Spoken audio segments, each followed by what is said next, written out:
نحمده ونصلي على رسوله الكريم أما بعد فأعوذ بالله من الشيطان الرجيم بسم الله الرحمن الرحيم إن الدين عند الله الإسلام فقد قال النبي صلى الله عليه وسلم العلماء ورثة الأنبياء صدق الله العلي العظيم وصدق رسوله النبي الأمي الصادق الأمين إن الله وملائكته يصلون على النبي يا أيها الذين آمنوا صلوا عليه وسلموا تسليما اللهم صل على محمد وعلى آل محمد كما صليت على إبراهيم وعلى آل إبراهيم إنك حميد مجيد اللهم بارك على محمد وعلى آل محمد كما باركت على إبراهيم وعلى آل إبراهيم إنك حميد مجيد کسی فرعون کو مشکل کشا کہہ دوں یہ مشکل ہے، کسی فرعون کو مشکل کشا کہہ دوں یہ مشکل ہے، کسی دجال کو میں انبیاء کہہ دوں یہ مشکل ہے، مجھے زنجیر پہنا دو، مجھے سولی پہ لٹکا دو، مگر میں رہزنوں کو رہنما کہہ دوں یہ مشکل ہے۔ واجب الاحترام، قابل صد احترام اسٹیج پر موجود اکابرین امت، بالخصوص قائد سندھ برادر مکرم علامہ راشد خالد محمود سمرو صاحب دامت برکاتہم العالیہ، اور پنڈال میں موجود میرے غیرت مند، جرت مند، بہادر اور نڈر ساتھیوں، السلام علیکم ورحمۃ اللہ وبرکاتہ۔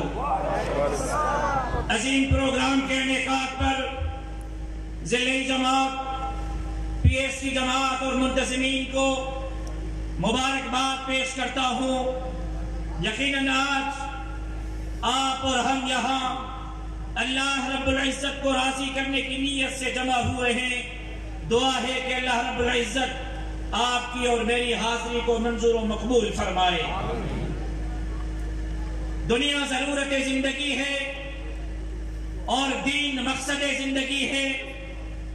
ڈاکٹر بننا، انجینئر بننا، آفیسر بننا، ڈپٹی کمشنر اور ایس ایس پی، آئی جی اور وزیر اعلیٰ بننا ضرورت زندگی ہے، لیکن دین کا عالم بننا اور قرآن کا حافظ بننا مقصد زندگی ہے۔ دنیا ضرورت زندگی اور دین مقصد زندگی۔ دین مقصد زندگی کس طرح بنے گا؟ دین ہمارے زندگی کا محور اور مرکز کس طرح بنے گا؟ اس کے لیے ضروری ہے کہ جس طرح ہم امامت کے مسئلے پر، مسجد کے مسئلے پر، امامت پر علماء کرام کی اس امامت کو قبول کرتے ہیں، بالکل اسی طرح ہمیں دنیاوی معاملات میں بھی علماء کی قیادت کو تسلیم کرنا ہوگا۔ امامت بھی جب علماء کی ہوگی، قیادت بھی جب علماء کی ہوگی، مسجد کا وارث بھی جب عالم ہوگا، اور دنیا کی نظام میں اختیار جب عالم کے پاس ہوگا، پھر دنیا اور دین اس انسان کے لیے ضرورت اور مقصد کی سطح سے آگے بڑھ کر اللہ کے دھرتی پر اللہ کے نظام کی صورت اختیار کرے۔ ہم مسجد کے مسئلے پر تو مولوی کو قبول کرتے ہیں، ہم امامت کے لیے تو مولوی کو قبول کرتے ہیں، ہم بچے کے کان میں اذان کے لیے تو مولوی کو قبول کرتے ہیں، ہم نکاح کے لیے تو مولوی کو قبول کرتے ہیں، ہم جنازے کے لیے تو مولوی کو قبول کرتے ہیں۔ کیا وجہ ہے کہ قیادت کے لیے علماء کا انتخاب نہیں کرتے، ایم پی اور ایم این اے سیٹ کے لیے علماء کا انتخاب نہیں کرتے، اسمبلی کے لیے علماء کا انتخاب نہیں کرتے، وزیر اعلیٰ اور وزیر اعظم کے منصب کے لیے علماء کا انتخاب نہیں کرتے۔ العلماء ورثۃ الانبیاء، علماء تمام انبیاء کے وارث ہیں۔ نبی صرف امامت کے لیے نہیں آئے، انبیاء علیہ السلام کے دعوت کا محور اور مرکز اس امت کی امامت بھی تھی، اس امت کی قیادت بھی تھی. جب یہ امت اس انبیاء علیہ السلام کے اس عظیم مشن کو علماء کرام کی صورت میں قبول کریں گے، علماء کو اپنا امام بھی بنائیں گے، علماء کو اپنا قائد بھی بنائیں گے، تو پھر جا کر اللہ کے دھرتی پر اللہ کا نظام نافذ ہوگا. اگر یہ سمجھا گیا ہے کہ الیکشن ہمارا مقصد ہے، اگر کسی نے یہ سمجھا ہے کہ ووٹ ہمارا مقصد ہے، اگر کسی نے یہ سمجھا ہے کہ چیئرمین شپ کی سیٹ ہمارا مقصد ہے، اگر کسی نے یہ سمجھا ہے کہ ایم پی اور ایم این اے بننا ہمارا مقصد ہے، تو خدا کی قسم غلط سمجھا ہے.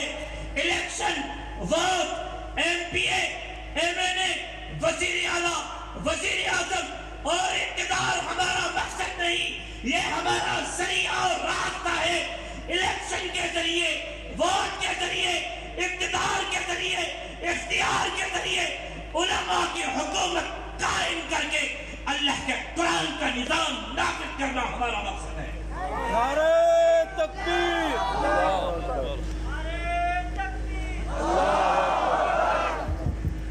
نعرہ تکبیر، زندہ ہے جمعیت، زندہ ہے، زندہ ہے جمعیت، زندہ ہے، جمعیت علماء اسلام زندہ باد، کہتے ہیں مولانا فضل الرحمان زندہ باد. لوگ کہتے ہیں کہ آپ شریف مولوی، آپ شریف مولوی، آپ کا سیاست سے کیا لینا دینا، آپ کا الیکشن سے. اس کا مطلب یہ ہوا کہ شریف بولتے ہیں، اس کا مطلب یہ ہوا کہ سیاست کے ساتھ شریفوں کا کوئی تعلق نہیں، سیاست کے ساتھ صرف بدماشوں کا تعلق.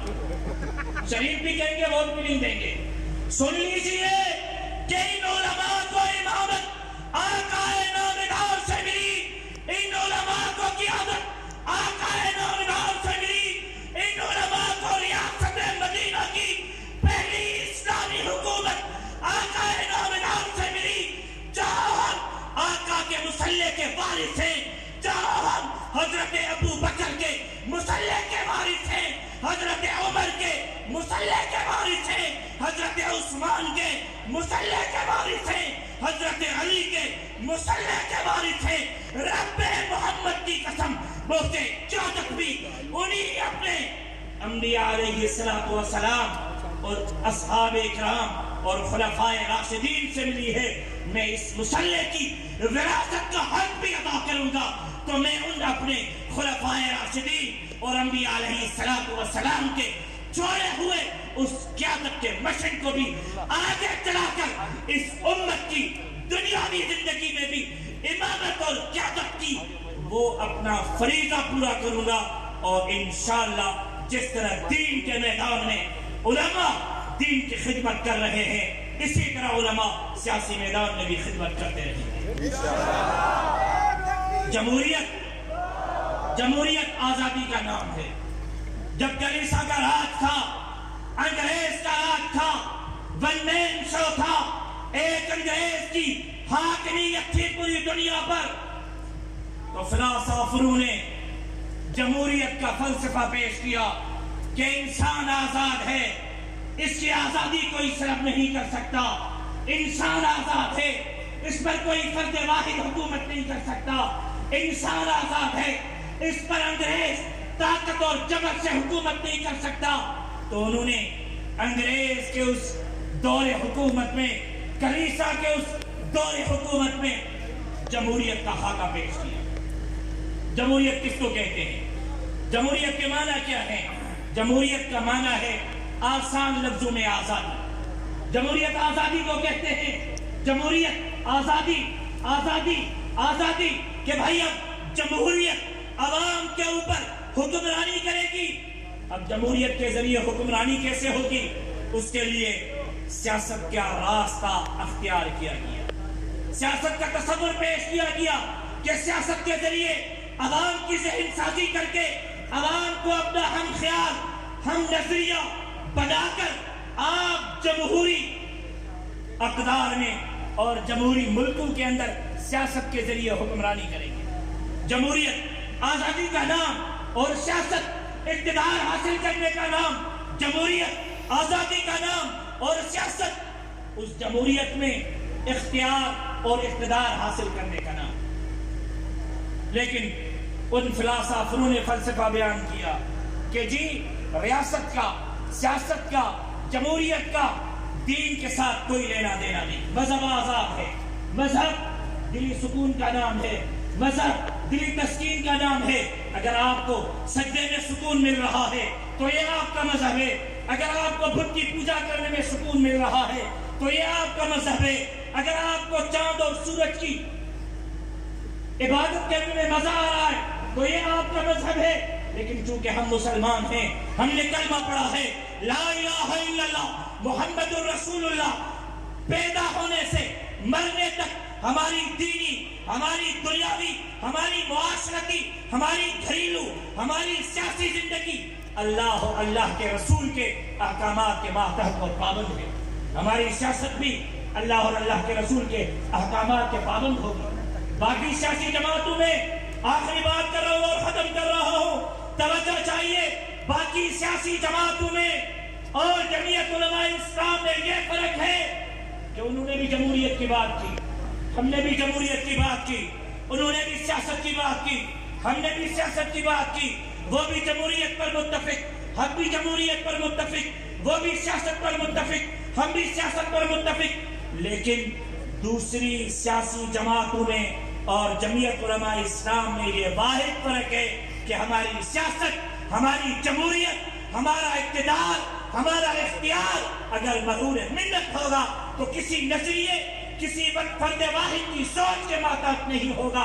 ہماری سیاست، ہماری جمہوریت، ہمارا اقتدار اور ہمارا اختیار مرہون منت ہوگا تو اللہ اور اللہ کے رسول کے احکامات اور قوانین کا ماتحت اور پابند ہوگا. نعرہ آپ نے دنیا داروں کو ووٹ دیے ہیں ان کے دستور اور منشور پر. کسی کے پاس نئے پاکستان کا نعرہ، کسی کے پاس روٹی کپڑا اور مکان کا نعرہ، کسی کے پاس ووٹ کو عزت دو کا نعرہ. لیکن یاد رکھو مسلمانوں اگر عظیم نعرہ دیا، اگر دین اور دنیا کا مقصد عوام کو دیا ہے تو میری جماعت جمعیت علماء اسلام نے دیا. کیونکہ میرا نعرہ روٹی اور کپڑا اور مکان نہیں، میرا نعرہ نیا پاکستان نہیں، میرا نعرہ ووٹ کو عزت دو نہیں، میرا نعرہ اللہ کے دھرتی پر اللہ کا نظام، اللہ کی عبادت، رسول اللہ صلی اللہ علیہ وسلم کی اطاعت، ہر ظالم سے بغاوت، ہر مظلوم کی حمایت اور بلا تفریق پوری انسان ذات کی خدمت، یہ جمعیت علماء اسلام کا نعرہ ہے. جب اللہ کے دھرتی پر اللہ کا نظام آئے گا تو لوگوں کو روزگار بھی ملے گا، معیشت بھی ملے گی، فلاح بھی ملے گی، ترقی بھی ملے گی. کیوں کہ لوگوں پر جب اللہ کا خوف رکھنے والے حکمران آئیں گے تو پھر خدمت خلق بھی ہوگی اور اس عظیم سلطنت اسلامی جمہوریہ پاکستان پر اسلام کا نظام اور اسلام کا بول بالا بھی ہوگا. تو آج آپ کو دعوت فکر دیتے ہیں. بہت ساری دنیا کی پارٹیوں کو آپ نے آزما لیا ہے. جس طرح مسجد کے مصلی پر آپ نے علماء کی امامت پر اعتماد کا اظہار کیا ہے، اسی طرح آپ کو اس جمہوری دور میں، اس جمہوری نظام میں، اس سیاسی دور میں، اس سیاسی نظام میں آپ کو علماء کے مرہون منت قیادت تبدیل کرنی ہوگی، نئی قیادت کا انتخاب کرنا ہوگا. جس طرح یہ علماء انبیاء علیہ السلام کے وارث مصلی کے لیے ہے، اسی طرح ان علماء کو دنیاوی سیاست، اقتدار اور اختیار کے لیے بھی قیادت منتخب کرنا ہوگا تاکہ یہ ملک ترقی کر سکے اور حقیقی معنوں میں اللہ کے دھرتی پر اللہ کا نظام نافذ ہو سکے. میں نے جو کہا اللہ رب العزت منظور و مقبول فرمائے. وما علینا الا البلاغ. زندگی باقی، ملاقات باقی. اسلام زندہ باد، پاکستان پائندہ باد.